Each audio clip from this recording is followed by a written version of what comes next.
명랑시사 이승원입니다.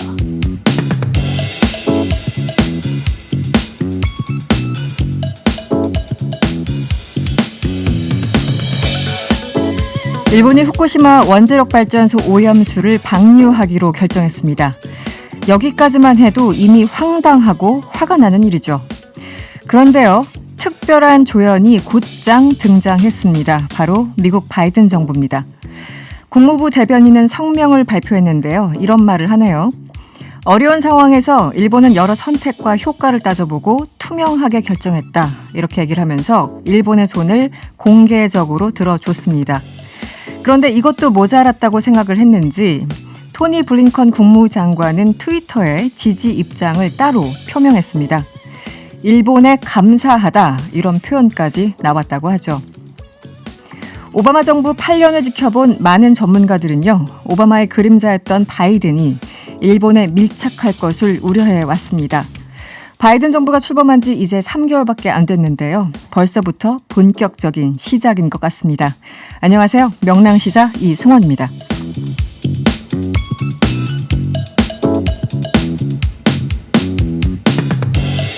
4월 13일 화요일 이승원의 명랑시사 오늘 준비한 내용 소개해드리죠. 먼저 명랑 인터뷰에서는 방사능 오염수를 바다로 방류하기로 한 일본의 결정에 대해서요. 전문가들 의견 함께 들어보도록 하겠습니다. 그리고 뉴스 원정대에서는 오늘 국무회의에서 거론됐던 자가 진단키트 실효성 알아보도록 하고요. 정치권 일각에서 설전을 벌이고 있는 페미니즘 논란까지 짚어봅니다. 또 3부에서는 꼭 챙겨야 할 경제 정보, 경제가 문제 준비되어 있고요. 또 SNS에서 인종차별을 당한 손흥민 선수 이야기도 검색 형진이 자세하게 소개해드리겠습니다.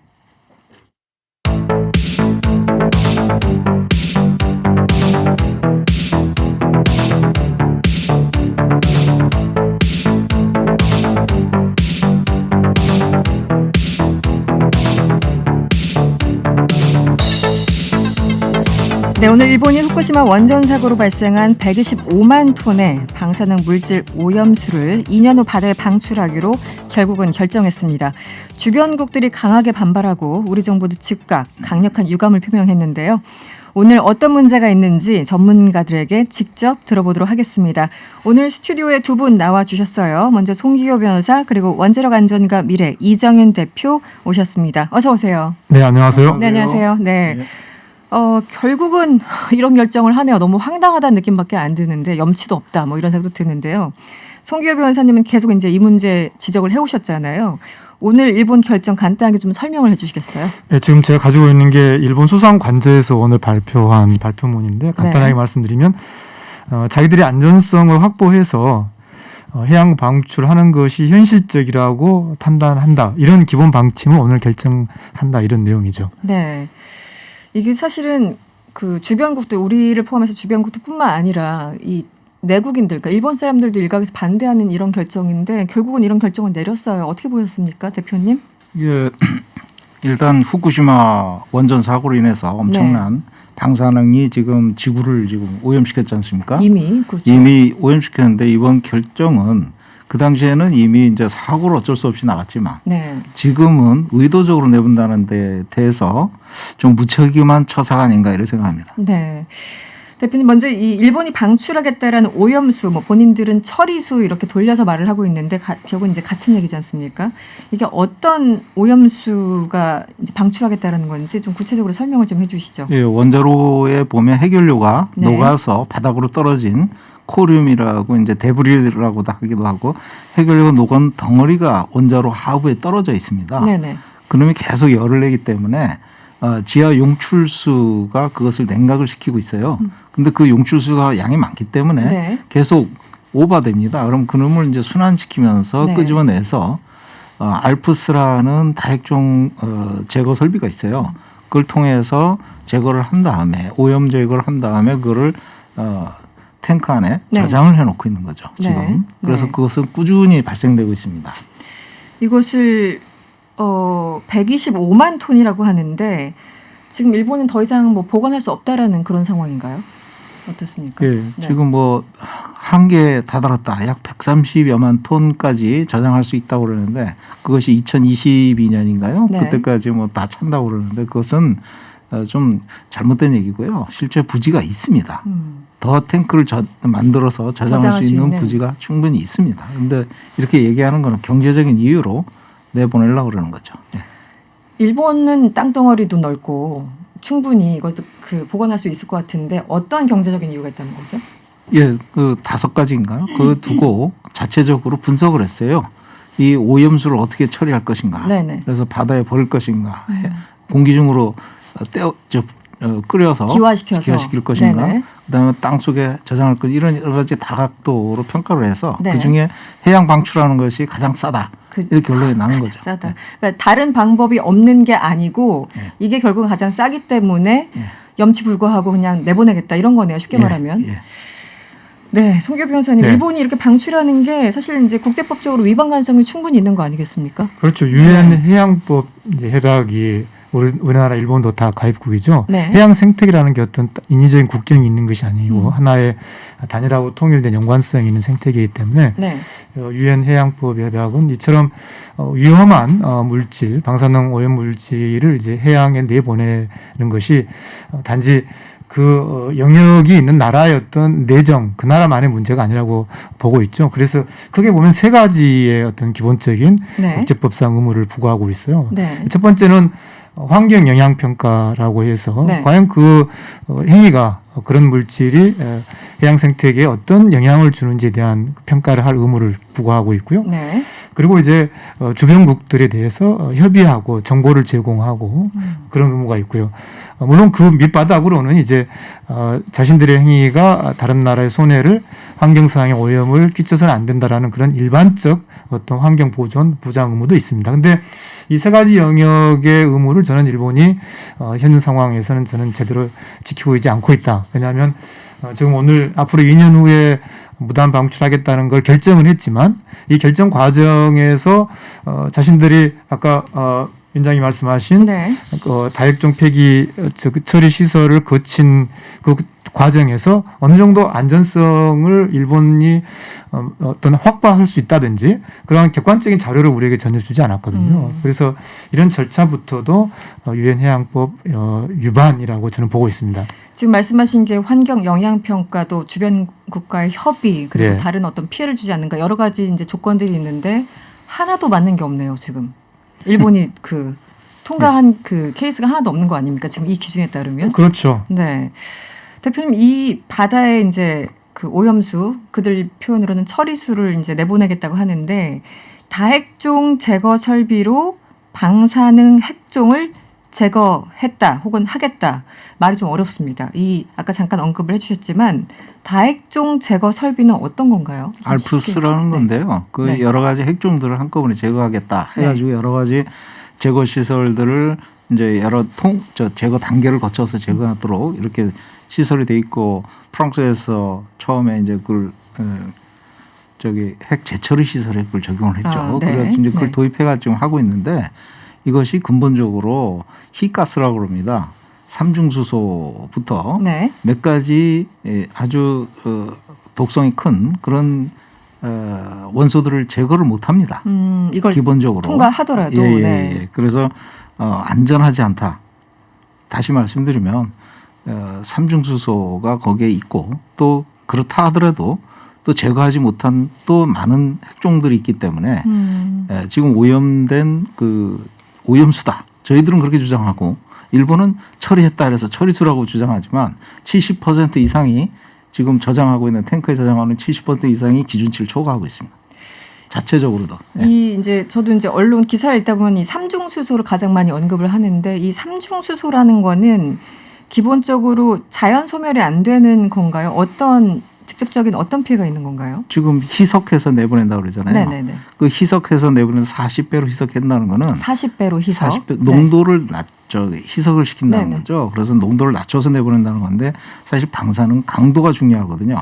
그럼 반감기에 의해서 반으로 주는 거예요. 네. 그 반감기가 반으로 강도가 줄어드는 그 기간인데 그게 12.3년이에요. 12.3년. 예, 삼중수소만 하더라도 그러면 12.3년 동안 겨우 반이 줄어드는 거예요. 강도가. 그 정도 시간이 흘러도. 희석시킨다는 거는 농도를 줄이는 거지. 예? 방사선 강도를 줄이는 게 아니에요. 그래서 많은 분들이 희석하면 되는 거 아니냐 이러는데 인체에 미치는 또는 생물에 수산물에 미치는 영향이 작다는 게 아니고 확률이 낮아질 수 있다 이렇게 보시면 되겠습니다. 이 삼중수소라는 거는 뭐 해양 생물뿐만 아니라 일단 인간에게도 굉장히 좀 치명적인 악영향을 미치는 거 아니겠습니까? 네, 삼중수소는 인체 유기 결합을 한다고 돼 있어요. 네. 그래서 DNA에 들어있는 수소와 네. 삼중수소가 치환이 되면 그 몸에 포획이 돼가지고 그렇게 포획이 잘 됩니다 이게. 몸에서 빠져나가지 않는다는 뜻인가요? 그렇죠. DNA를 손상을 시키고 피로경을 암으로 진전하는 그런 얘기가 있고 그다음에 유기결합을 하기 때문에 삼중선 미소량이라도 장기간 노출되는 경우 지금 장기적으로 내보내잖아요. 네네. 더 위험할 수 있어요. 네. 송규 변호사님 지금 뭐 이미 처리했고 이미 뭐 희석시켰기 때문에 일본에서는 안전하다고 주장하고 있는데 정확한 정보를 제공을 하고 있는 겁니까? 지금 오늘 이 수상관저 발표를 보면 이제 네. 자기들이 2년 정도 설비 공사도 하고 또 관련 규제도 만들어서 국제 기준보다 훨씬 낮게 안전하게 이제 만들겠다라고 이야기하고 있죠. 네. 그러니까 아까 말씀하신 72% 정도가 이미 일본 기준에 의해서도 위험한 것인데 어떻게든 그것을 좀 더 좀 낮춰보겠다는 거죠. 근데 문제는 이제 국제법으로 볼 때 네. 일본이 자신들의 그런 오염수 처리수 방치도 불구하고 그것이 문제가 없다, 안전하다는 것을 입증을 해야 되는 것이죠. 환경영향 평가를 통해서. 근데 거기에 대한 정보를 이제 전혀 우리에게 주고 있지 않은 것이죠. 그래서 지금 우리 정부가 일본으로부터 어떤 내용을 통지받았는가 하는 것도 굉장히 국제법적으로도 지금 중요한 쟁점이죠. 그래서 지금 우리 정부가 그동안 일본이 지금 아주 오랜 동안 이 문제를 내부적으로 검토해 오면서 우리에게 합당하고 그런 타당한 그런 정보를 성실하게 제공했는가, 일본으로부터 도대체 무슨 자료를 받았는지 네. 그것을 좀 국민에게 제대로 공개하는 것도 굉장히 중요합니다. 지금 이 정보를 그 주변국들에게 기본적으로 제공을 해야 될 것 같은데 이 주변국이라는 것도 굉장히 조금 포괄적이잖아요. 어디까지를 주변국이라고 봐야 되는지도 좀 어렵기도 하고 또 이거는 뭐 공식적으로 IAEA 같은 뭐 국제 기구에 제공을 해야 되는 건지 의무 조항인지 뭐 여러 가지 조금 이해가 안 된 부분이 이거는 있습니다. 좀 간단히 말씀드리면 네네. 국제법적으로는 그 가장 그 행위로 인해서 실질적인 영향을 가장 많이 받는 나라에게 가장 어떤 일차적인 또 정보 제공. 핵심적인 그런 네네. 권한이 있는 것이죠. 네. 그래서 아까 이제 미국이나 IAEA의 그런 어떤 잘못된 접근도 잠깐 이야기가 나왔습니다만 일본의 전략은 기본적으로 미국이나 IAEA의 그런 큰 틀을 통해서 그걸 통해서 그야말로 희석해 나가려고 하는 거죠. 자신들의 그런 국제법 위반의 문제를. 그러나 이것은 미국이나 IAEA가 우리 국민이나 우리 수산업의 어떤 당사국이나 그것을 직접 해결해 줄 수 있는 곳은 아니기 때문에 그렇죠. 우리가 네. 더 적극적인 그런 국제법상 권한을 저는 행사해야 한다고 봅니다. 네. 저는 그 점을 보면서 굉장히 좀 뭐랄까 좀 올라오는 게 좀 느껴졌는데 아니 주변국들이 가장 피해를 보는데 왜 미국하고 아예 가서 협의를 하냐고요. 이거를. 그러니까요. 그래가지고 네. 미국이 승인했으니까 너희들은 조용해라 이 개념이거든요 지금. 그러니까 이거는 공분을 일으키기 충분한 조치입니다. 왜 미국이나 IAEA하고 협의하냐. 미국이 강대국이니까 한국, 일본 조용해라 이 얘기거든요. 그렇죠. 네. 네. 우리 보고 그러니까 정말 남의 다리 긁는 소리인데 우리가 당장 피해를 보고 있는데 저쪽 멀리 있는 나라가 마치 용인해 주듯이 그렇죠. 그 자체로 참 이해가 안 갑니다. 우리 정부가 그런데 어떤 대응을 해야 되는지 송규 변호사님께서는 이 국제해양법 재판소에 이 방출 중단 가처분 제소를 준비해야 된다 이렇게 주장을 하셨는데요. 이게 어떤 건가요? 그러니까 크게 두 가지죠. 하나는 일본으로 하여금 국제법을 지켜라. 지금 특히 이제 일본이 그동안 우리 위안부 배상 판결이라든지 또 일본의 무역 보복 뭐 이런 과정에서 끊임없이 한국에 대해서 국제법을 지키지 않는 나라라고 이야기했잖아요. 네. 오히려 이 사안이야말로 국제사회에서도 또 같이 공감하겠습니다만 특히 우리 입장에서는 일본이 회원국인 유엔 국제해양법을 지키도록 아까 말씀드린 세 가지 유형의 네. 법을 지켜라고 강력하게 요구를 해야 되는 거고요. 그러면서 우리가 법상 가지고 있는 여러 권한 협의하고 또 그 안전하다는 것을 일본이 입증하도록 하고 그런 과정을 통해서 적어도 우리가 납득할 수 있는 우리의 우려가 해소될 수 있는 조치를 하도록 요구하는 것이죠. 근데 이것이 지금까지 상황으로 봤을 때는 과연 일본이 순순히 그렇게 하겠느냐는 거죠. 네. 그렇기 때문에 우리가 유엔 해양법 협약에서 말하는 네. 잠정 처분 짧게 말씀드리겠습니다만 이게 나중에 다 이제 뭐 상황이 진행되고 나서 그때 어떤 판결을 기다리기에는 지금 이게 너무 급박하죠. 그렇죠. 또 상황이. 2년의 네. 준비 정도가 그렇죠. 그때 제대로 일본이 절차를 밟지 않을 가능성이 많기 때문에 법에서 규정하고 있는 잠정처분, 가처분으로서 그것을 역시 같이 준비해야 한다는 게 저희 생각이죠. 네. 지금 어민들 걱정이 엄청 크죠. 저희들 이제 문자 올라오는 거 보면은 당장 생선으로 못 먹겠다. 일본산은 물론이고 우리나라 인근에 잡히는 것도 못 먹겠다. 이런 우려들이 있는데 방사능에 오염된 이 물이 바다에 유입되면 어쨌든 우리처럼 이제 근접국들은 직격탄을 맞는 거고 이게 오염될 때까지 소위 시간이 얼마나 걸립니까? 뭐 시뮬레이션이 있을 것 같긴 그러니까 이제 한데요. 네. 바다에 방류하는 순간부터 네. 해양 생태계에 영향을 주기 시작합니다. 네. 그렇기 때문에 이게 확산되면서 점점 커지는데요. 쿠르시오 열도로 쭉 물이 올라오잖아요. 네네. 그러니까 이게 홋카이도까지 쭉 영향을 줍니다. 그리고 저 북태평양까지 계속 영향을 주는 거죠. 네네. 그렇기 때문에 이거는 뭐 이게 흘러가면서 계속 이제 오염이 한번 이제 누출이 됐다. 그러면 이게 황사처럼 한 번씩 지나가는 게 아니고 지금은 조금씩 매일 꾸준히 내보내는 게 문제가 그게 있다. 문제네요. 그렇기 네. 때문에 지속적으로 해양생물이 오염이 되거든요.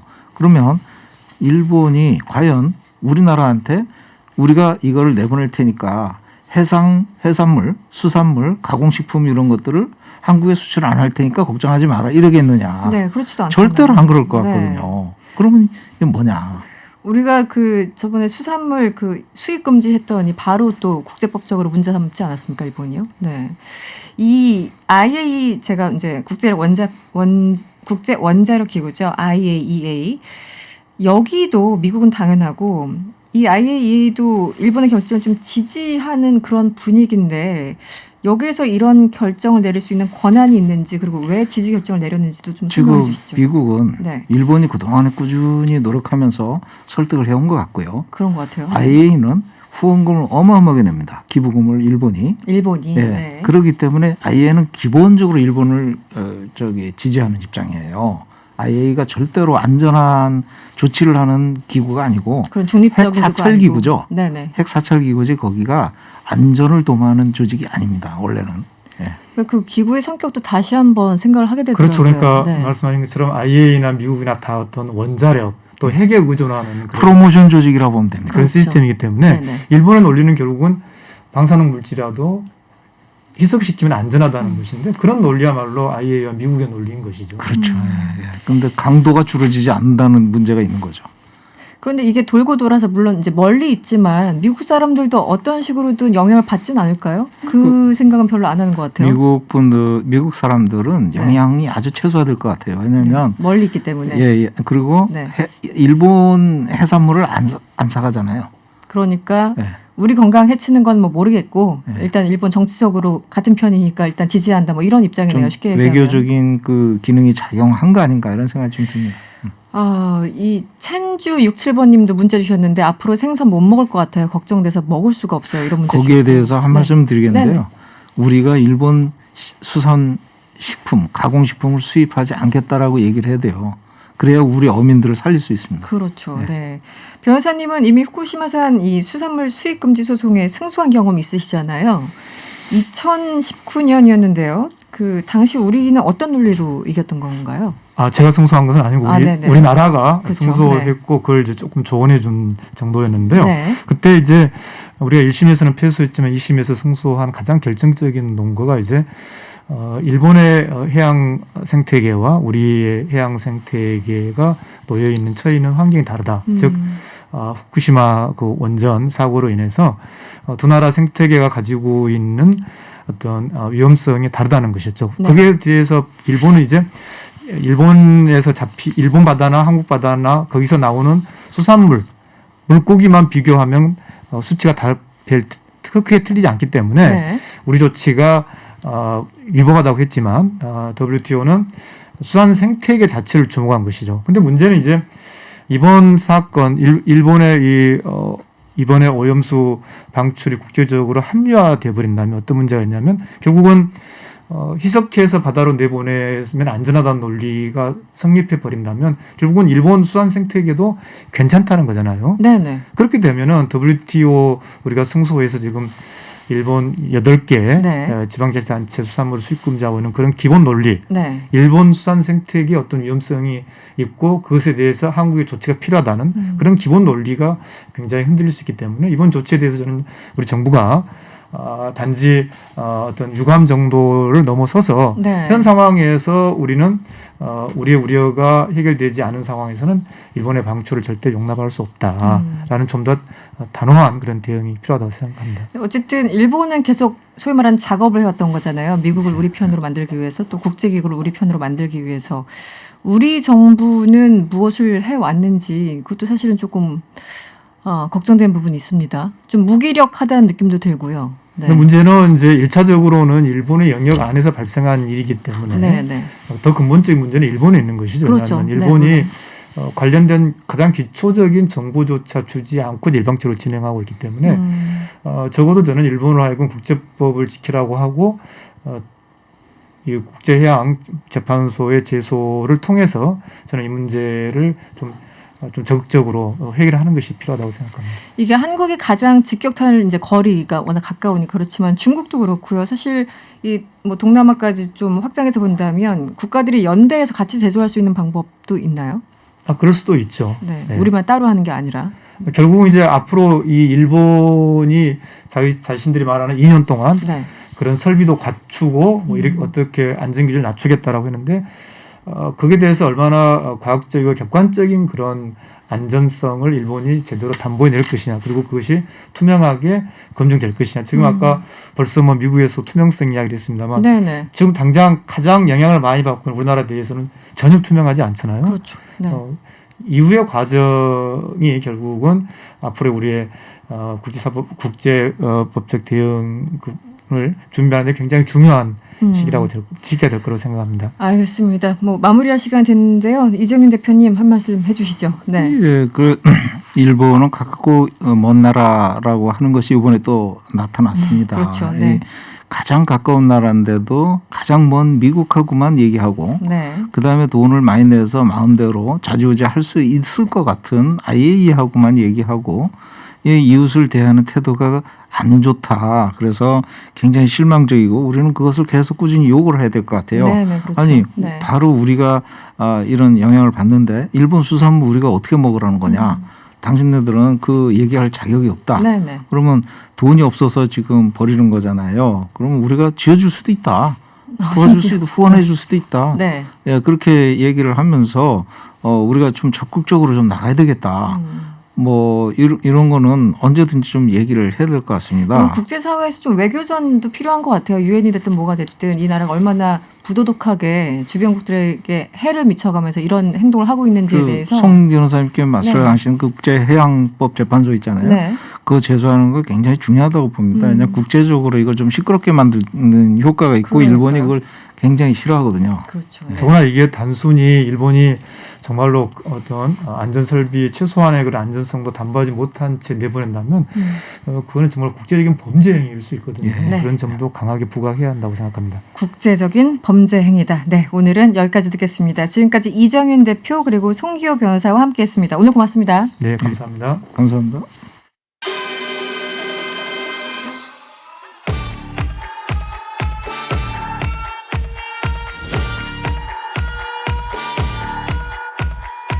우리가 알아야 할 오늘의 절대 뉴스 콕 찍어 전해드립니다. 뉴스 원정대. 더 깊이 있고 더 재밌는 뉴스 브리핑 시간이죠. 뉴스 원정대 시작합니다. 함께할 원정대원 두 분 소개해드리죠. 김준호 변호사 그리고 한겨레 김한 기자와 함께합니다. 어서 오세요. 안녕하세요. 안녕하세요. 네, 지금 TBS 유튜브 채널에서요. 보이는 라디오로 함께하실 수 있습니다. 보이는 라디오 함께해 주시고요. 여러분의 의견도 기다리고 있습니다. 무료로 이용할 수 있는 TBS 앱이나 짧은 문자 50원, 긴 문자 100원이 드는 샵 0951번으로 의견 많이 보내주세요. 네, 뉴스 원정대 첫 번째 이슈 만나보죠. 청와대에서 오늘 국무회의가 있었는데 유독 오늘 국무회의가 관심을 끌었어요. 현 정부 처음으로 야당 인사가 참석을 했네요. 네, 그렇습니다. 오세훈 서울시장이 처음으로 오늘 국무회의에 참석을 했는데요. 네. 뭐 다 모든 지자체장들이 참여하는 건 아니고 서울시장만 이제 참여를 할 수 그렇죠. 있는데요. 네네. 뭐 화상으로 어쨌든 진행을 했는데 문재인 정부 들어서 어쨌든 야당 인사가 국무회의에 참여한 것은 이번이 처음입니다. 네. 그래서 오세훈 서울시장이 오늘 과연 무슨 얘기를 할 거냐가 이제 참석하기 전부터 관심의 대상이었는데 네. 오늘 뭐 지금까지 보도가 제일 많이 되고 있는 건 이제 간이 진단 키트 문제, 이른바 이제 서울형 상생 방역의 일환으로 좀 이제 자가 검사를 할 수 있는 네. 형태로 해서 방역 체계를 조금 완화하자라는 제안을 했고요. 네, 진단 키트 빨리 도입해 달라. 네네, 그렇죠. 이제 그 부분에 대해서 뭐 그 전해철 장관이라든지 복지부 장관 같은 이제 주무부처 장관들은 조목조목 좀 반박을 하면서 네. 진단 키트는 이제 양성과 음성의 혼동이 올 수 있고 그냥 보조적 수단일 뿐이다, 이렇게 좀 선을 긋고요. 문재인 대통령도 말씀을 하셨어요. 문재인 대통령은 소통을 더 해서 부처와 서울시가 같은 입장을 갖도록 노력해달라, 이렇게 당부를 했는데 지금 이제 중앙부처가 추진하는 방역 체계와 네. 오세훈 시장이 말하는 이른바 이제 서울형 상생 방역이 조금 다른 체계인데 이 부분에 대해서 의견을 좀 일치해달라라는 얘기를 했습니다. 어쨌든 방역 당국은 굉장히 좀 난색을 피우고 있잖아요. 그러니까 네. 어쨌든 그 자기 진단 키트라는 게 식약처에서 지금 허가가 그래서 안 났거든요. 그렇죠. 정확도가 네. 문제가 되기 때문에 현실적으로 이제 그게 가능한지가 문제가 되는 것이고, 그리고 이제 사실 서울이라는 지역을 놓고 보면 사실 가장 어쨌든 뭐 인구적으로도 그렇지만 코로나 감염 발생이 가장 높은 많죠. 곳이기 때문에 네. 사실 뭐 상대적으로 좀 청정 지역이라고 할 수 있는 다른 도 단위라면 또 모를까. 지금 서울의 현실에서 지금 별도의 취급을 받는 게 아니라 오히려 좀 더 엄중하고 엄격한 잣대가 지금 서울 쪽에 필요한 상황에서 사실 저는 좀 동의하기 좀 어려운 측면이 있긴 하더라고요. 지금 뭐 상생 방역 얘기하고 있지만 일부 전문가들은 이미 우리나라가 상생 방역 하고 있는 거다. 외국을 네. 바로 완전 봉쇄하고 그냥 약 사러 가는 정도, 밥 사러 가는 정도 외에는 완전 진짜 그 이동 자체를 금지했잖아요. 유럽 같은 경우는. 그런 셧다운 국가들이 이제 대부분인데 또 네네. 한편으로는 문화적으로는 아직도 마스크를 안 쓰는 나라들이 많지. 좀 많다 보니까 네. 물론 이제 거기는 하루에 뭐 10,000명대 뭐 이런 몇천 명 단위의 감염이 이제 감염자가 늘고 있고 그렇죠. 이제 우리랑 우리랑 완전 상황이 상황이 다른 거죠. 다르죠. 네. 그리고 또 문제는 이 자가 진단 키트의 어떤 민감성이나 뭐 안전성 그 자체도 문제지만 또 하나는 비용 문제잖아요. 이게 싸지가 않더라고요. 뭐 개당 비용이 10,000원에서 한 15,000원 정도 네. 한다고 하는데 이거를 자영업자가 직접 부담하는 건가요? 어떻게 되는 건가요? 그러니까 그 부분에서 지금 뭐 여러 가지 뭐 기본적으로 뭐 어떻게 할지에 대한 방침조차 없는데, 그래서 오늘 국무회에서도 뭐라고 얘기가 나왔냐면 네. 아이디어를 얘기하기 전에 협의를 먼저 해달라라는 네네. 얘기가 나왔는데, 이게 지금 오세훈 시장이 취임한 지 아직 그 일주일도 채 안 된 상태잖아요. 그렇죠. 그럼 네. 과연 이 부분에서 예산이라든지 아니면 체계라든지 이런 부분들에 대해서 충분한 스크린이 되어 있는 것인가, 뭐 이런 거에서 좀 의문이 드는 거고요. 그리고 지금 이제 오 시장 입장에서는 이제 단기적으로는 사람들이 너무 지금 코로나 국면이 길어지고 자영업자들이 어렵고 이런 부분에서 단기적으로 이렇게 이제 하는 게 뭐 모르겠습니다. 이런 표현 적당할지 모르겠는데 이제 인기몰이를 하는 데 있어서는 도움이 될 수도 있겠다라고 판단을 하는 건데, 현장에 가보면 야, 그 자가진단 시트 도입해갖고 유흥업소 드나들라고 그거를 하냐, 네네. 이런 이제 반론들도 감정적 정서적 반론들도 있거든요. 그러니까 예를 들면 이게 뭐 과학적으로 의학적으로 떠나서 고작 이제 여태까지 참아왔는데 엄청난 리스크를 무릅쓰고 그거를 위해서 이거를 푸는 거냐, 네. 이런 부분들이 있는데 오 시장이 어쨌든 내가 뭔가 차별하겠다 이거에 지금 사로잡혀서 좀 무리하게 주장하고 있는 게 아니냐, 이런 이제 있는 비판이 것이니까. 높습니다. 그러니까 지금 이제 유흥업소나 이런데 업종의 특성에 따라서 이쪽은 저녁 늦게 영업을 시작하니까 10시로 딱 일률적으로 영업 종료 시간을 정하지 말고 뭐 11시, 12시 좀 더 신축성 있고 탄력성 있게 하자. 그래서 어떻게 보면 되게 합리적인 제안 같이 들리긴 하는데, 자영업자 입장에서는 그 취지는 공감할 수 있어요. 그렇죠. 분명히. 근데 이제 그 불구하고. 업종의 네. 특성이 굉장히 밀접 접촉이 다른 데보다 훨씬 심할 수밖에 없다는 측면에서 그렇죠. 네. 방역적인 측면에서 좀 이해가 안 가는 측면이 있고, 또 지금 보면 여전히 집단 감염이 제일 많이 일어나는 곳이 이런 그 유흥주점이나 네. 아니면 뭐 종교시설 이런 데가 사실 제일 심하잖아요. 그래서 네. 지금 상황에서는 그게 합리적인 게 아니라 이치에 닿지 않는 거 아닌가라고 해서 저는 되게 부정적인 측면이 있고, 또 키트 비용을 만약에 이제 정부 지자체에서 부담한다면 오히려 아니 그걸 거면 재난지원금을 선별 지원이 아니라 보편 지원을 해달라라는 얘기가 바로 나올 것 같다는 생각이 좀 들어서 이 비용을 하더라도 결국 우리 세금으로 하는 거니까. 그러니까요. 네. 그래서 의견의 다양성은 되게 필요하다고 저도 생각을 하는데 이번 주장들은 조금 설익은 부분이 있지 않나라는 생각이 듭니다. 그리고 만약에 이게 상생 방역이 되려면 지금 자영업자들이 요구하는 것도 뭐 유흥업소 얘기가 대두가 되고 있는데 사실 이제 시간을 분산시키는 거는 체육시설이라든지 교습시설 같은 데서 네. 현실적으로 그게 방역에 더 유리하지 않냐라는 의견도 있어요. 왜냐하면 시간 제한이 있다 보니까 이제 특정 시간에 몰리는 문제가 발생을 하거든요. 네네. 그러면 이제 그런 것들을 정교하게 확인을 해서 그럼 뭐 체육시설 같은 경우에는 시간을 늘려서 뭐 입장을 제한한다든지 뭐 이런 형태로 해서 이제 방역이 가능한, 그러니까 예를 들면 리스크를 최소화하는 형태가 돼야 되는데 지금 아까 말씀하셨지만 이 자가검사 시트 같은 경우에는 아직 식약처 허가도 안 나 있는 건데 이게 네. 굉장히 좀 설익은 아이디어인데 이거를 이제 뭔가 이거를 하면 자영업자들의 어려움을 바로 해결할 수 있을 것처럼 등치시켜서 얘기를 하는 것 자체가 약간 포퓰리즘 성격이 있다 이런 생각도 듭니다.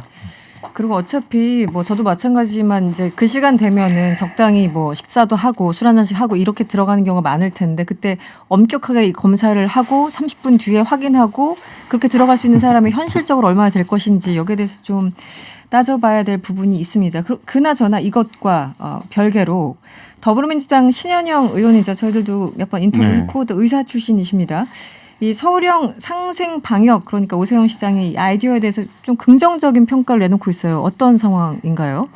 본인이 이 얘기를 주장을 했다라는 거예요. 이 아이디어를. 네, 아이디어를. 네. 근데 이제 뭐 캠프에도 박영선 캠프에도 제안을 했었고 여러 가지 이제 뭐 정책적인 자리에서도 제안을 했었었는데 활용되지 못했는데 그게 이제 국민의힘에 의해서 채택됐다 이런 건데 이제 신현영 의원이 이제 의사 출신이기 때문에 네. 이분이 어쨌든 전문가 포지션이기 때문에 이 전문성 을 바탕으로 해서 자기가 어떤 정책 제안을 했는데 그게 당내 이제 의사결정 커뮤니케이션 구조에서 잘 안 받아들여졌다. 민주당 내부의 소통 방식과 결정 방식에 권위주의적 요소가 없었는지 좀 묻고 싶다 이런 이제 글을 올렸는데요. 입장을 네. 냈는데 그러니까 이런 것 같아요. 그러니까 예를 들면 여러 가지 방법이 논의가 될 수 있고 민주당 내에서 지금 이번 선거 결과도 마찬가지지만 의사소통이라든지 어떤 이렇게 다양한 목소리를 인정하지 않았던 행태 네. 뭐 이런 것들에 대한 이제 문제 제기가 나오고 있는데 신의원의 발언도 예를 들면 뭐 그게 맞다라는 게 아니라 우리가 먼저 이런 부분들을 선제적으로 의제를 선점할 수도 있었는데 그런 부분에서 의사소통이 이루어지지 않았다라는 점을 좀 비판하고 있는 것으로 보입니다. 네, 과정상의 어떤 그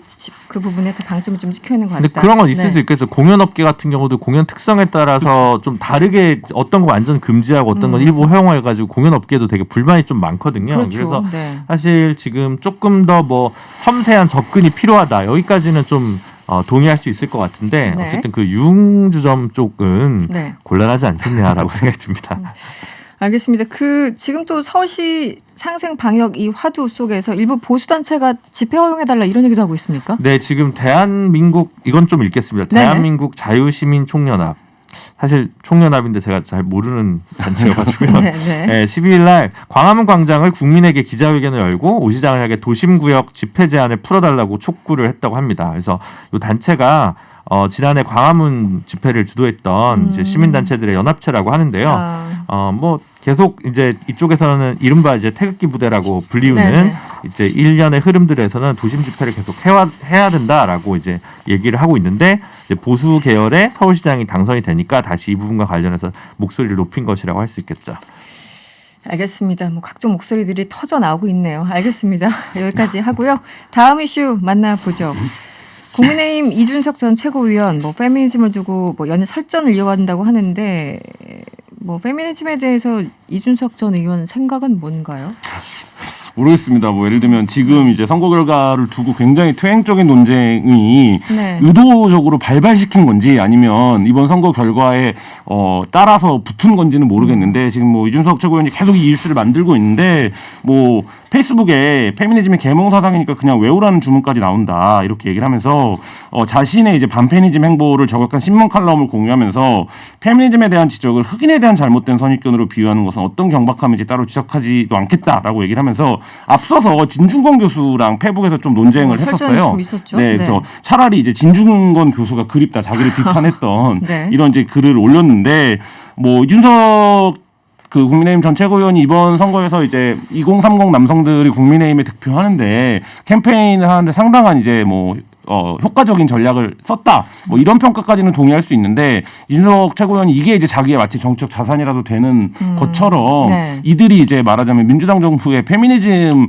정도가 이들 남성들이 돌아서게 만들었다라는 사실 이제 가설을 세워놓고 이제 그 부분에서 페미니즘을 오히려 이제 공격하는 뭐 이런 형태를 보이고 있는데 그러니까 저는 뭐 왜 이러는지 모르겠습니다. 네. 근데 꽤 일관된 행보를 보이긴 했어요. 이제 같은 당의 하태경 의원이나 이준석 전 최고위원 같은 경우에 그 20, 30대 남성이 이제 오히려 여성에 비해서 강자가 결코 아니다라는 어떤 정서를 활용해서 이런저런 정책을 내고 이제 그런 거를 이슈몰이를 해가지고 어쨌든 이번 선거에서도 20대 같은 경우에 뭐 출구조사 결과긴 합니다만 20대 남성과 20대 여성의 표심 이반이 굉장히 달랐다라는 게 이제 명확하게 좀 나타났잖아요. 남성 네, 같은 경우는 70%는 국민의힘을 찍은 반면에 네. 여성은 20대 여성은 어쨌든 박영선 후보를 가장 많이 지지했고 그리고 1당 2당 아닌 후보에게 지지를 지지했다는 응답도 15% 정도가 나와서 되게 다른 문제이긴 한데 그렇다고 해도 그러니까 어제도 제가 이준석 최고위원이랑 같이 방송을 했는데 그렇습니까? 네, 네. 20대와 굉장히 공정 담론에 이제 민감하고 그 문제에 되게 심각하게 이제 반응했다고 이제 본인은 분석하더라고요. 그래서 저도 같은 자리에서 그렇다면 그것이 거슬러 올라가면 최순실 정유라 논란이랑도 분명 관계가 있는데 네. 국민의힘이라고 해서 사실 여전히 그 박근혜 탄핵의 그 벽을 사실 재합당은 했지만 넘지 못하고 있는 쟁점이 있지 않냐. 네. 그 부분도 좀 같이 짚어야 뭔가 숨이 일관되지 않을까라고 좀 생각을 하고 그런 얘기도 같이 나눴었거든요. 저는 네네. 이준석 의원이 주장이 선택적인 해석이라고 생각을 해요. 그러니까 지금 20대 남성들이 역사상 가장 페미니즘의 세례를 많이 받은 여성들과 동시대를 살아가면서 동시에 이제 앞 세대들이 이뤘던 가부장적 권리를 모두 네. 잃어버린 세대다라는 사회문화적인 박탈감 같은 것들을 갖고 있거든요. 근데 이 부분을 계속 야 우리가 옛날엔 더 가졌었는데 지금 너무 뭐 여자들은 차별도 안 받는데 여성들을 위한 정책만 펴고 있어라는 방식으로 접근해서 단기적으로 표를 만들어냈다라고 하는 게 이게 역사적으로 규정하는 포퓰리즘이에요. 전형적인. 근데 그게 국민의힘이 워낙 오랜만에 청년 세대의 지지를 받았기 때문에 네. 고무될 수 있고 그다음에 남성들을 위한 20대 특히 이제 청년들을 위한 정책에 앞으로 주력하겠다 이런 정도의 차원이라면 정치적인 공방으로 충분히 뭐 이해할 수 있는데 사실 그게 아니라 지금 이 문제를 갖고 지난 민주당 정부가 이번 선거에서 뭐 제기한 젠더 이슈가 사실 없는데 왜냐하면 젠더 이슈에서 계속 몰렸거든요. 왜냐하면 네네. 선거 원인이 성범죄에 있었기 때문에. 근데 마치 이제 그거가 이유였다라고 설명하는 방식으로 이렇게 인과관계를 만들고 합리화하는 건 연관성이 없죠. 지금 이 논쟁과 네. 굉장히 좀 이준석 의원이 본인 이 문제 자체를 그 출구조사 결과 자체를 본인의 정치 자산으로 삼으려는 그냥 정치 행보에 불과하다 이런 생각이 듭니다. 페미니즘을 뭐 저도 예전에 대학교 다닐 적에 뭐 책도 좀 읽어보고 그랬지만 사실 어렵게 얘기하려면 또 한없게 어렵게 얘기할 수 있지만 그 굉장히 단순하게 얘기하면 그냥 차별하지 말자 뭐 이런 거 아닙니까? 그렇죠. 아주 단순하게 얘기하면. 근데 이쪽 어쨌든, 정서를 네. 가지는 분들은 좀 다르게 쓰더라고요. 그걸 너무 어렵게 아니 기의를 좀 다르게 네. 쓰는 게 저는 그게 좀 이해하기 없는데 양성평등은 찬성하는데 페미니즘은 반대한다. 약간 이런 논거를 가진 그게 말이 일부 안 되는 정서가 거잖아요. 있긴 하더라고요. 그래서 저는 좀 이해하기 어려운데 네. 그냥 대학교 때 맨날 저 혼자 했던 얘기는 저도 이제 어쨌든 그때 여성으로서 시험을 봤으니까 성적대로만 뽑자 뭐 이런 거였는데. 네. 그러니까 뭐 예를 들면 이런 비유 적절할지 모르겠지만 손흥민 선수가 차별을 받으면 굉장히 분노하지만 우리가 뭐 난민들을 이주노동자들을 차별하는 문제에서 굉장히 둔감하거든요. 네네. 그러니까 이게 우리가 뭐 말하자면 보편적인 감각을 갖고 있는 게 아니라 어떤 부분에 대해서 굉장히 선택적 감각을 선택적으로. 갖고 있다라는 건데 네. 이 부분에서 20대 남성들이 박탈감을 느낀다든지 아니면 가져보지 못한 것에 대한 분노 이런 것을 느끼는 건 너무 당연한데 정치가 이거를 선동하는 방식으로 가는 것은 굉장히 위험하고 퇴행적인 태도다. 네. 네, 이런 생각 듭니다. 진중권 전 교수가 이런 얘기를 남겼다고 하네요. 자꾸 증오나 반감을 이용하는 포퓰리즘만 하려고 하니까 다 적으로 돌려서 어쩌려고 이렇게 꼬집는 댓글을 달았다고 합니다. 네, 알겠습니다. 마지막 이슈를 한번 짚어보도록 하죠. 경기도 용인시의 기흥구군요. 기흥구 학군 이 한복판에서 리얼돌 체험방이 문을 열었다가 지역사회 거센 반발을 사고 문 닫았습니까? 곧? 네, 어떻게 됐습니까? 네. 지난 10일 용인시 게시판에 올려왔는데요. 뭐 네. 기흥구의 이제 구갈초등학교 인근이라고 하는데 여기에 청소년 유해 시설 리얼돌 체험방이 있다는 거예요. 근데 이제 이 기흥구청 인근 대로변 상가 2층에 있었다는데 이 이제 체험관 반경 500m 이내에 초등학교가 3개, 중학교가 2개, 고등학교가 1개, 유아교육 시설은 11개나 있었다는 건데, 굉장히 많네요. 네. 예, 이거를 어떻게 여기다가 해줄 수 있냐 이런 이제 항의 글이 올라왔고 네. 이 글에 현재 그러니까 오늘 낮까지 한 4만여 명 가까이가 동의를 한 이제 이런 사건입니다. 지난 10일에 네. 김주희 변호사님, 이 학교 주변에 이런 청소년 유해 시설 불법 아닌가요? 그렇죠. 이게 이제 그러니까 이 시설 자체는 불법이 아니고 이 시설이 학교 주변에 있는 경우에는 이제 불법이 되는 상황이라고 할 수 있는 거죠. 그러니까 네. 교육환경 보호에 관한 법률이라고 해서 줄여서 교육환경법이라고 하는데요. 교육환경법에 보면 이제 그 교육환경 보호구역이라는 게 있어요. 그래서 이제 신축성 있게 하는데 직선거리 기준으로 50m가 절대 보호구역이고 네. 상대 보호구역이 200m 이내입니다. 200m? 200m 이내에는 네. 있으면 근데 그게 이제 무슨 뭐 청소년 유해 시설뿐만 아니라 그 어떤 뭐 축산법에 분뇨 처리 뭐 무슨 쓰레기 소각 뭐 담배 자판기 이런 이제 여러 가지 것들이 모두 이제 금지되는 건데 다 이른바 유해 시설로 다 묶이는 그렇죠. 거군요. 네, 네네. 그래서 그 200m 안에는 대부분 이제 안 되도록 되어 있거든요. 그래서 이것도 이제 요 법과 그리고 이제 여성가족부 장관의 고시를 통해서 결합돼서 요 리얼돌 시설 같은 경우는 이제 200m 이내에는 금지되어 있습니다. 그래서 용인시 리얼돌 체험방 문을 닫게 됐나 봅니다. 예, 뭐 네. 교육전청 담당자는 업주가 이제 바로 시설을 뺏겠다고는 했는데 일단 법에 저촉되는 사실이 있으니까 계도요청 공문을 보내고 앞으로도 정식으로 법적 절차를 밟겠다라는 입장이고요. 뭐 해당 업주가 이제 언론과 통화를 해서 뭐 체험방 우리 가게가 시민청원에 올라왔다는 보도를 보고 바로 간판 내렸고 이미 영업 중단했고 뭐 이런 네. 상황이다라고 이제 밝혔는데요. 그러니까 이게 결국에는 어떤 법적 미비나 그 사각지대 여백이 있는 문제가 됐거든요. 네. 그러니까 이게 리얼돌도 굉장히 좀 치열한 논쟁이 뭐 SNS상에서는 오고 가는데 이 이제 말하자면 리얼돌이 뭐냐 도대체. 그러니까 예를 들면 용도나 목적이 뭐냐를 어떻게 보느냐에 따라서 전혀 다른 이제 얘기가 가능한데 현실적으로 볼 때는 이 리얼돌이 지금 어떻게 쓰이고 있는가를 정부나 관계 당국이 네네. 좀 더 면밀하게 판단을 해서 법령을 정비하는 게 좋다 이런 생각이 듭니다. 업주분 입장에서는 거리를 좀 잘못 잰 거겠죠. 200m 바깥이었으면 기술적으로 보면은 네, 왜냐하면 그건 불법은 지금 아니니까 그리고 이제 신고만 하면 되는 거거든요. 본인은 이제 시설비를 4천만 원을 들였다는데 네. 다시 이제 이걸 철거하면 원상 회복비가 드니까 좀 제대로 된 시장 조사를 하여튼 뭐 규제를 조사를 하지 않았다가 큰 경제적 손실을 보게 된 게 그건 좀 안타깝긴 하네요. 사실은 리얼돌 관련해서는 이제 법원에서도 이제 판사들마다도 좀 생각이 다른 것 같고 네. 어쨌든 지난달에는 법원이요 리얼돌 수입 통관을 보류한 김포공항 세관장의 처분을 취소하라 이런 판결을 내리기도 했죠. 근데 지금 이게 어떤 한 상황인가요? 8-9건 있을 거예요, 이미. 그리고 관련해서. 예. 네네. 그리고 계속 지금 관세청이 지고 있습니다. 그러니까 처음에 이제 이게 수입 통관이 풍속을 저해야 한다는 이유로 관세청에서 불허가 나가지고 행정소송이 났는데 네. 1심에서는 관세청이 이겼다가 2심 대법원 가지면서 깨졌어요.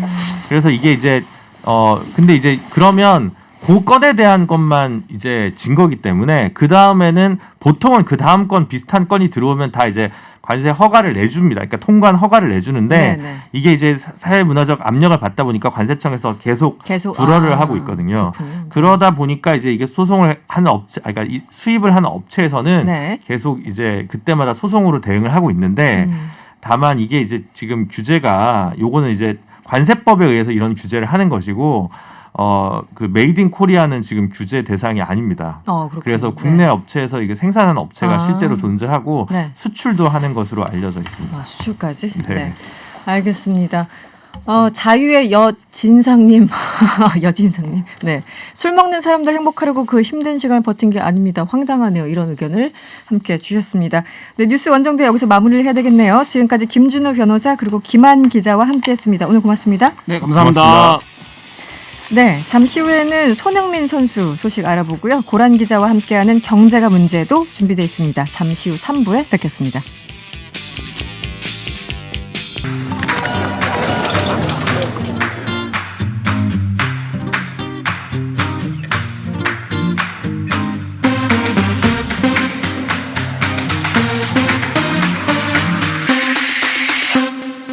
이승원의 명랑시사 3부 문을 열었습니다. 복잡하고 어려운 경제 뉴스 알기 쉽게 전달해드리는 경제가 문제 시간입니다. 알고란의 고란 기자와 함께합니다. 어서 오세요. 네, 안녕하세요. 네, 요즘은 뭐 부동산 관련해가지고요 기사가 네. 쏟아지는 그런 분위기예요. 그렇죠. 네, 그래서 요새 오늘 뉴스를 보면 부동산 아니면 비트코인인 것 같아요. 비트코인 아니면 뭐 주식 뭐 이 정도. 그렇죠. 주식은 요새 조금 잠잠합니다. 네, 또 네, 우리 비트코인 또 전문가 8천만 원이 넘어서면서 또 한번 난리가 났습니다. 맞아요. 8천만 원. 아, 이게 감이 안 잡히는 숫자예요. 사실은 비트코인이 네. 기사를 읽다 보면은 여러 가지. 그 지금 부동산도 난리죠. 그렇죠. 그래서 오늘 부동산 소식을 한번 전달해 드리죠. 네. 이 재보궐선거가 끝났어요. 그리고 곧바로 뭐 효과, 부작용 뭐 네. 여러 가지 수식어가 붙는데 재건축 시장이 들썩이고 있다. 뭐 이런 뉴스들이 나오고 있어요. 어떤 상황인가요? 사실 제 친구 중에 이제 여의도의 그 재건축의 핵심인 거기 이제 사는 친구가 있어요. 네네. 근데 이제 가족 중에도 세대에 따라서 투표 성향이 굉장히 갈리잖아요. 이 아버님이 이쪽을 찍으셨나 봐요. 이제 오 후보를. 네. 이제 시장님이죠. 네. 그리고 이제 그 친구는 40대라서 40대는 좀 사실 다르게. 민주당 지지가 높았던 그 층이니까 네. 그러면서 이제 어떡하냐라고 네. 하면서 그분이 허경영 후보 찍었을 수도 있죠. 뭐 어쨌든. 네네. 어떡하냐라고 하면서 지금 우리 아빠는 축제 분위기다. 거기 들어가 있는 재건축 단지 조합에서 지금 난리가 났다는 거예요. 이제 앞으로 잘 될 거다라고 하면서 탄력을 받을 거다. 이런 그 약간 그 주변에서 전해지는 얘기를 반영이라도 하듯 여의도에서 지금요 이제 매물이 그냥 자취를 감췄답니다. 이 오 시장 당선된 다음에요. 네. 아예 자취를 감추거나 아니면 호가를 2, 3억 높여서 내놓거나 지금 다들 이제 들썩들썩 하는데요. 네, 거기에 해당되는 소수의 사람들만 어쨌든 지금 좋은 거 아닙니까? 그렇죠. 네, 그래서 냉정하게 얘기하면. 대표적으로 네. 이제 여의도, 압구정, 대치동 여기 재건축 아파트들 가격이 들썩하고 있고요. 네. 이 대치동 음마 같은 경우에는 지난달 2일에 22억 4천만 원에 76제곱미터, 76제곱미터면 사실 20평대거든요. 네. 22억 4천만 원의 최고가로 거래됐어요. 2월 달에 22억에 거래됐거든요. 네. 그런데 약 한 두 달도 안 돼가지고 네. 4천만 원이 오른 건가요? 그런 겁니다. 네. 네. 그런 상황이다. 네. 그리고 뭐 그 뉴스 나왔지만 압구정동에 이제 사실 강남에 있는 아파트가 평당 1억 찍은 거는 꽤 됐잖아요. 네네. 근데 그런 아파트들이 대부분 보면 신축이에요. 그런데 구축, 오래된 아파트 가운데서 처음으로 이 압구정 현대가 80평짜리가 평 기준으로 하자면 80억을 찍었죠. 그러니까 구축인데 평당 1억이 된 거죠. 다 오세훈 구축임에도 후보. 불구하고. 네, 네. 오세훈 후보 당선, 오세훈 시장 당선 기대감에 이렇게 많이 올랐습니다. 뭐 오 시장 이제 당선된 지 한 일주일 정도가 지났는데 일주일은 채 안 됐군요. 네. 다시 한번 짚어보죠. 구체적으로 어떤 내용이었죠? 사실 그 오세훈 시장이 내건 부동산 관련 공약을 보면 사실 선거운동 기간에 오세훈 시장이 5대 공약을 강조를 했어요. 네. 이 가운데서 부동산 시장과 직접적으로 관계가 있는 공약은 스피드, 주택 공급입니다. 스피드를 굉장히 강조했어요. 네네. 사실 빠르게 하겠다. 네네. 오 시장이 2006년부터 2011년까지도 서울시장을 지냈습니다. 당시에 내세웠던 게요. 한강 르네상스예요. 네네. 기억이 기억납니다. 나실지 네. 모르겠는데 용산 국제업무지구, 여의도 국제금융지구, 상암 DMC 랜드마크 이렇게 대규모 개발해서 그 한강 일대 스카이라인을 바꾸겠다라고 했는데 네. 사실 된 게 없어요. 없죠. 네, 이른바 여의도 그 서울국제금융센터 IFC밖에 없고 네. 그다음에 이제 그 뭐 본의 아니게 물러나면서 이제 네. 거의 한 게 없어요. 이번에도 약간 느낌을 보면 한강 르네상스와 별반 다르지 않습니다. 그런데 그때 했던 건 이제 다시 재소환해서 하겠다. 다시 하는데 네. 그때는 약간 큰 덩어리로 아주 큰 그림을 그리고 가겠다라고 했잖아요. 근데 결과만 놓고 보면 한강 르네상스와 비슷한데 이번에 강조한 건 덩치보다는 크게 지구 단위로 해가지고 하겠다기보다는 스피드 빨리 하겠다라는 겁니다. 이 오세훈 시장이 내세운 게 뭐냐면 그 주택 가격을 지금 안정화시킬 수 있는 건 공급이다라는 네. 거잖아요. 네. 공급을 강조하면서 지금 정부도 이제 공급을 얘기를 하면서 네. 정부가 얘기한 건 공공 주도의 공급이에요. 근데 오세훈 시장은 민간 주도의 공급을 하겠다라는 거거든요. 그렇죠. 네. 그걸 통해서 이제 몇 가지 공약을 내놨는데 첫 번째가 스피드한 주택 공급을 위해서 나온 게 당연히 규제 완화. 네, 서울시 도시계획 규제를 1년 안에 모두 없애겠다라는 겁니다. 네. 대표적인 규제가 뭐가 있냐면 그 용적률이 있어요. 네네. 서울시 같은 경우에는 2종 일반 주거지역, 그러니까 보통 이제 집 지을 수 있는 그 땅, 거기 같은 경우에는 최대 200% 용적률입니다. 네. 이게 국토계획법상, 그러니까 나라에 있는 법의 상한 용적률이 250%예요. 아, 네네. 좀 차이가 있네요. 네, 그거보다 서울은 더 이른바 이제 좀 빡빡하게 운영하는 셈인 거예요. 아무래도 서울이 좀 밀집도가 높다 보니까 네네. 이거를 그냥 250%까지 높이겠다랍니다. 그냥 규정대로 네, 규정대로 국토계획법상 높이겠다는 있는 겁니다. 대로. 네, 맞습니다. 이렇게 풀면은 사실 아까 스피드 말씀드렸는데요. 네네. 위로 많이 올린다는 거니까 공급은 늘어나게 돼 있죠. 네. 그리고 35층 규제도 풀겠다라는 겁니다. 네. 이 35층 규제라고 하는 게요. 정부 중앙정부 법에 있는 게 아니라요. 그냥 서울시 조례에 명시된 규제입니다.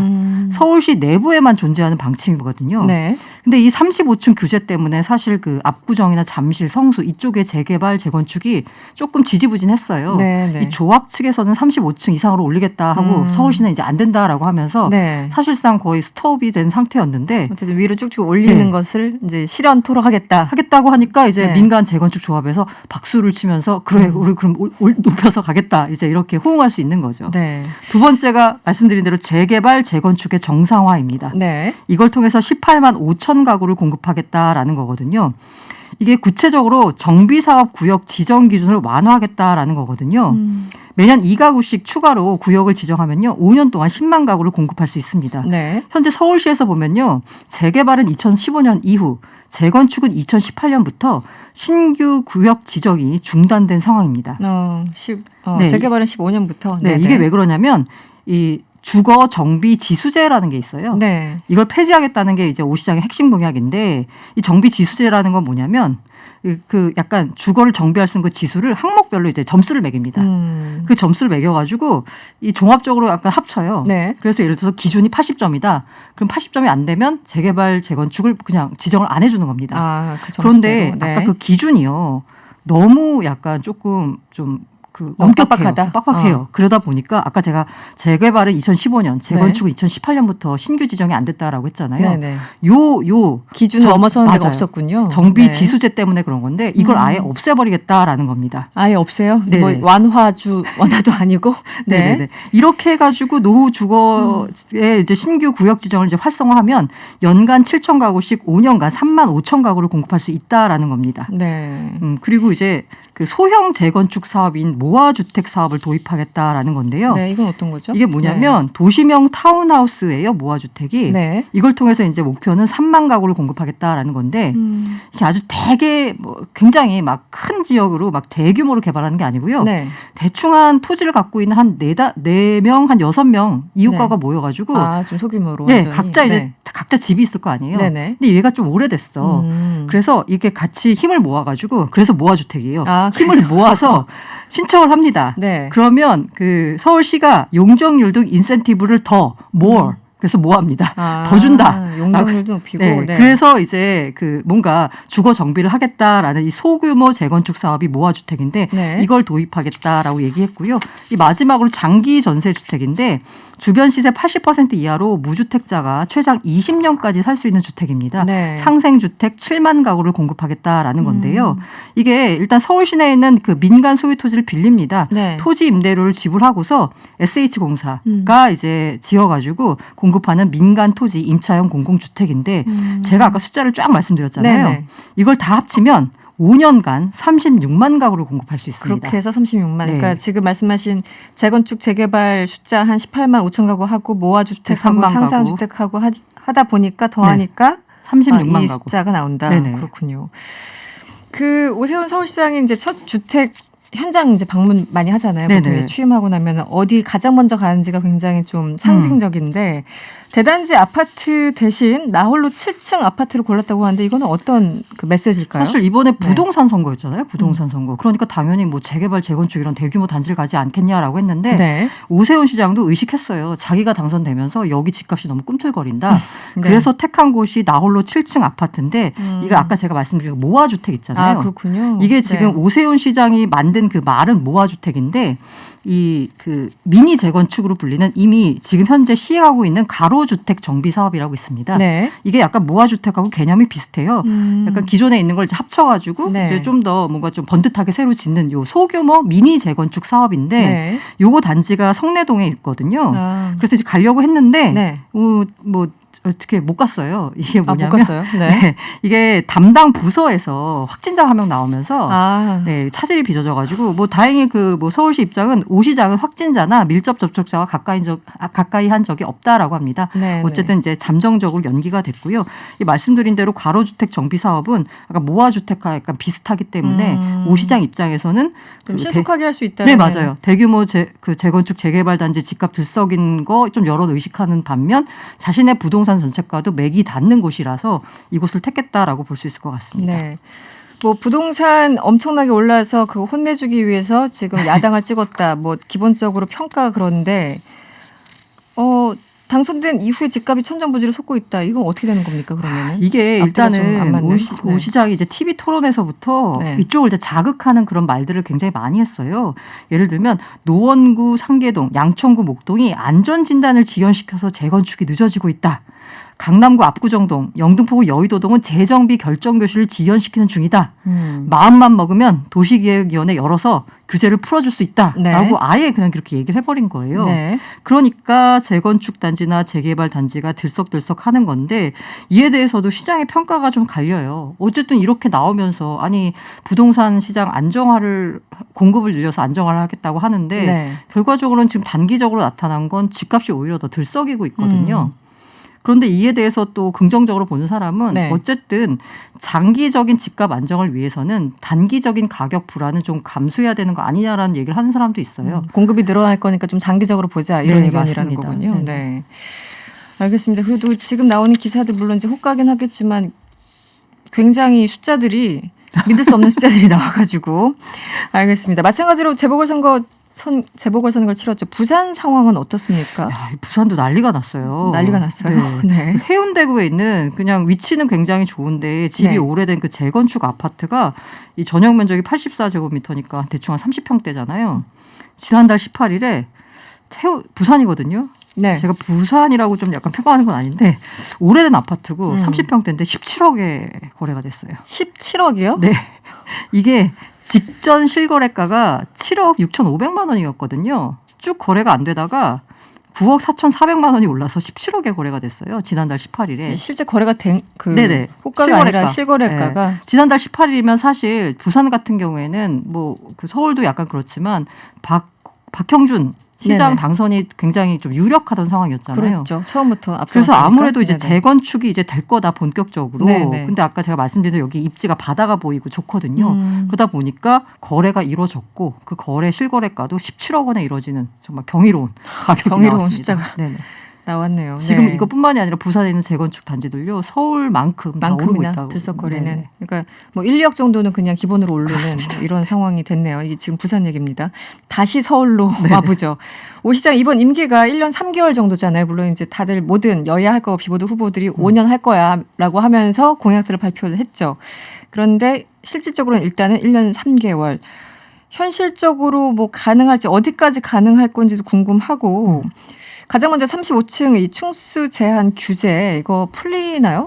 이건 대충 풀릴 수도 있다라는 얘기들을 이거 많이 좀 하고 신속하게 있어요. 할수 있다? 네, 네. 전문가들에서는 이게 네. 국토계획법에 따르면요 5년마다 서울 플랜 이게 도시 기본 계획인데 타당성 여부를 따지도록 규정돼 있습니다. 네, 이 당초 지난해 새롭게 2040 서울 플랜을 논의할 예정이었는데 시장 부재로 이제 플랜 수립을 연기했거든요. 그렇기 때문에 최상위 공간 계획인 서울 플랜이 바뀌면 그 밑에 계획인 용도 네. 지역, 지구 단위 계획, 정비 사업 등 구체적인 사안 제조 정도 불가피합니다. 아, 네네. 그런데 이 서울 플랜이 어떻게 결정이 되냐면요. 네. 서울시의 그 도시계획위원회 결정 사항인데요.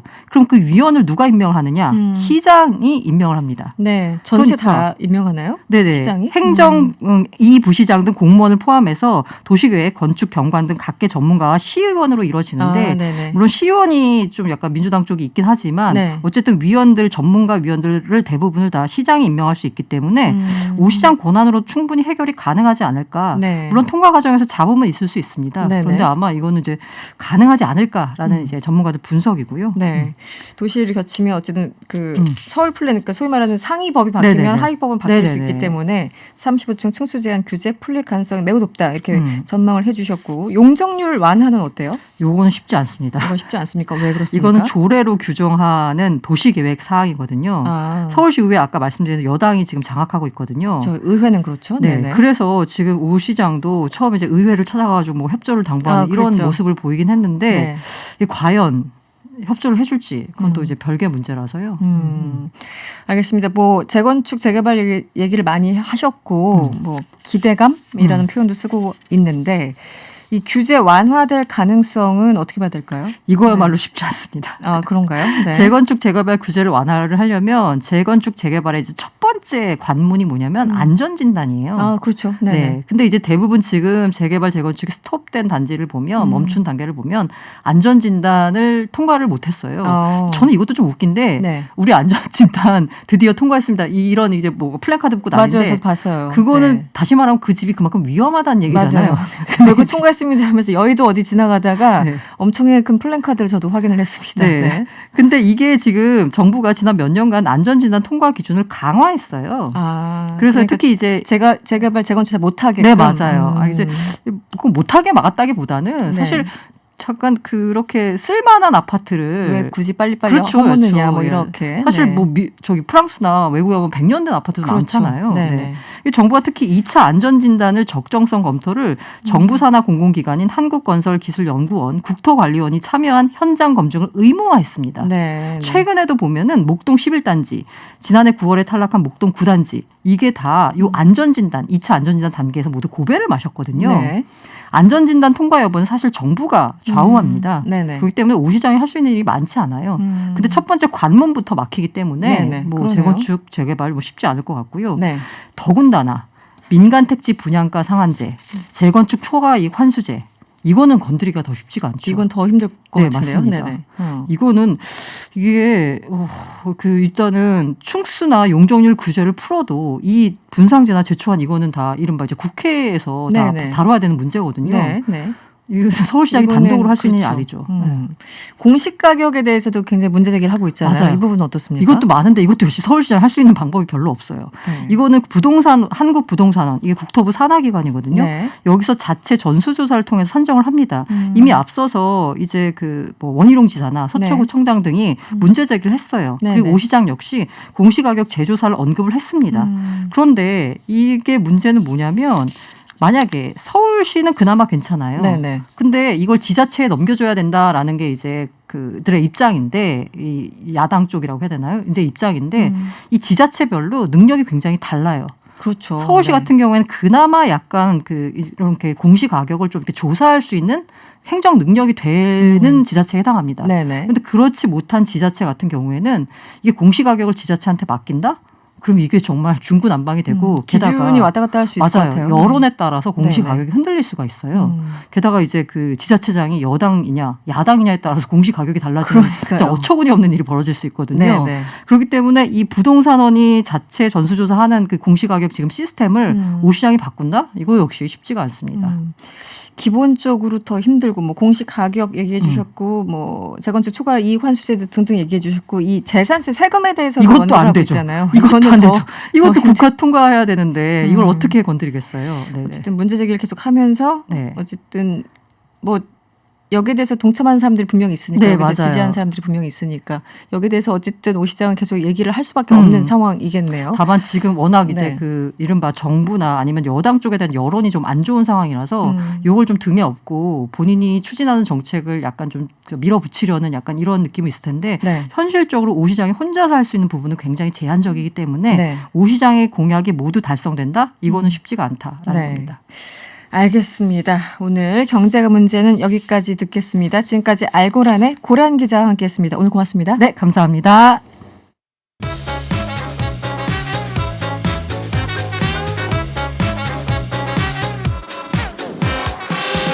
궁금한 뉴스 대신 검색해드립니다. 인간지능 AI 방송인 최영진 씨와 함께합니다. 어서 오세요. 네, 안녕하세요. 검색 형진입니다. 네, 오늘은 어떤 내용으로 열혈 검색을 해오셨습니까? 예, 오늘도 공분이에요. 오늘도 공부. 오늘도 화가 납니다. 아, 왜 이러시는 거예요, 진짜. 네, 오늘 또 어떤 소식입니까? 개 박쥐나 먹어라 손흥민 인종차별 논란 확산입니다. 아, 개에서 박쥐까지 나왔습니까? 예. 네. 저는 이 기사를 읽진 않았어요. 너무 음. 이제 제목부터 너무 화가 나가지고. 화가 납니다. 네, 그래서 예. 결국은 이제 검색을 해 오셨군요. 최영진 씨가.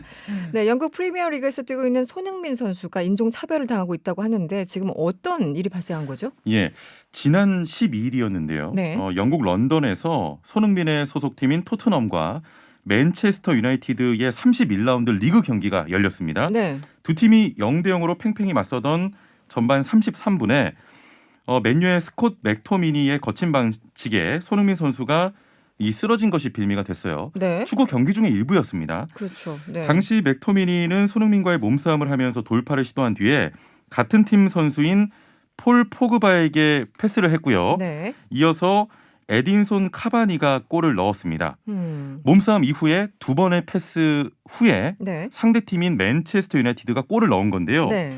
자, 그러나 주심은 비디오 판독을 통해서 득점 취소를 선언한 겁니다.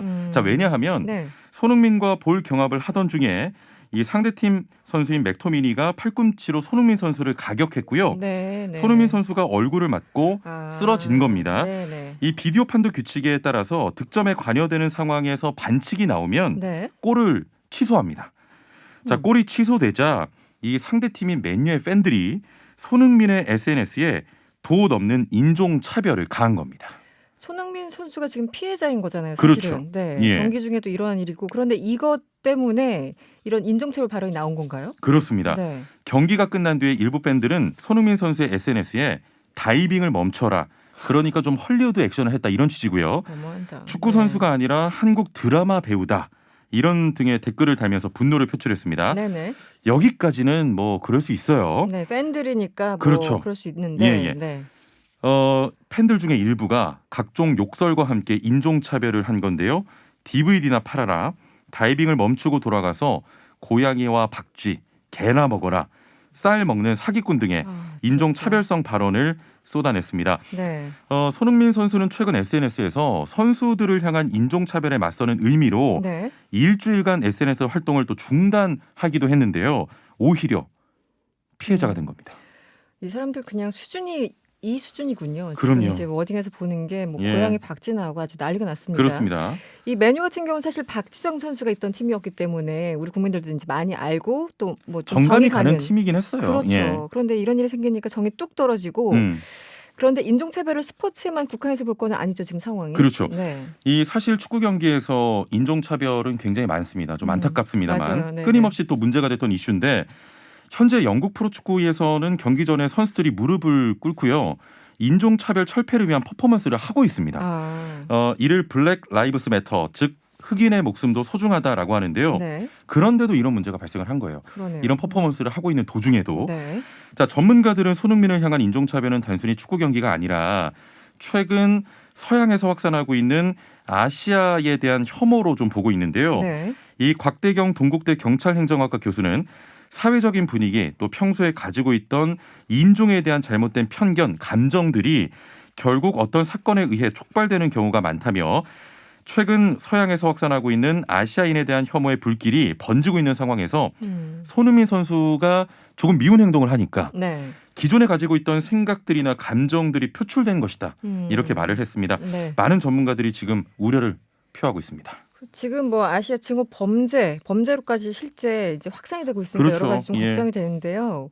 저도 이 기사 읽었습니다만 배우 윤여정 씨 아들도 최근에 그 아시안 증오 범죄에 대해서 상당히 걱정을 하고 있는 그런 상황이죠. 그렇습니다. 네. 영화 미나리로 아카데미 여우조연상 후보에 오른 배우 윤여정 씨가 오스카 시상식에 참석할 계획을 밝혔는데요. 네. 미국에 사는 아들이 이 아시안 증오 범죄 때문에 불안해한다고 털어놨습니다. 미국 매체 포브스와 인터뷰에서 제 두 아들은 한국계 미국인인데 로스앤젤레스에 살고 오스카 시상식에 참석하기 위해 미국에 가려는 나를 걱정하고 있다고 말했는데요. 네. 아들이 길거리에서 어머니가 다칠 수도 있다며 어머니는 노인이라서 어떤 일이 벌어질지 아무도 모른다. 중어범죄 가해자들은 노인을 노리고 있다라고 그러니까요. 염려하면서 네. 개인 경호원이 필요한 거 아닌지 고민한다고 또 전하기도 했습니다. 네. 현지에 계신 분들도 좀 우려할 정도니까 네. 좀 심각한 상황이라고 봐야겠습니다. 그렇습니다. 이 윤정 씨 같은 경우는 너무 기쁜 소식이 줄줄이 나오고 있는데 예, 사실 예. 이제 이 기사를 보면서 또 가슴이 먹먹해지는 그런 순간이 좀 그렇습니다. 있었습니다. 예. 며칠 전에 영국 아카데미에서 여우 조연상을 받고 그 이후에 했던 수상 소감이 지금 화제가 되고 있잖아요. 그럼요. 네. 고상한 체하는 영국인들에게 인정받았다며 맞아요. 수상 소감을 밝혔는데 네, 이 발언이 좀 큰 화제가 됐어요. 맞습니다. 네. 손흥민 선수에 대해 인종 차별을 하고 있는 사람들이 바로 그 고상한 채 하는 네. 영국의 축구 팬들이거든요. 네. 오늘은 좀 이 말로 맺을까 합니다. 고상한 채 그만하시고 여기서 멈추시길 바랍니다. 네. 아니 차라리 고상한 채라도 했으면 좋겠어요. 고상한 채 하면은 이런 막말은 최소 안 할 텐데 그러니까요. 이제는 그것도 다 그러네요. 이제 차라리 고상한 척을 해주시길 바랍니다. 이렇게 맺어야 그러니까요. 되네요. 네, 다 져버린 그런 상황이 아닌가 싶어요. 예. 네, 오늘 말씀 잘 들었습니다. 지금까지 검색 형진, 방송인 최영진 씨와 함께했습니다. 고맙습니다. 예, 감사합니다. 네, 저희가 준비한 내용은 여기까지입니다. 명랑 시사는 내일 저녁 6시 10분에 어김없이 찾아오겠습니다. 편안한 저녁 되시고요. 지금까지 이승원이었습니다.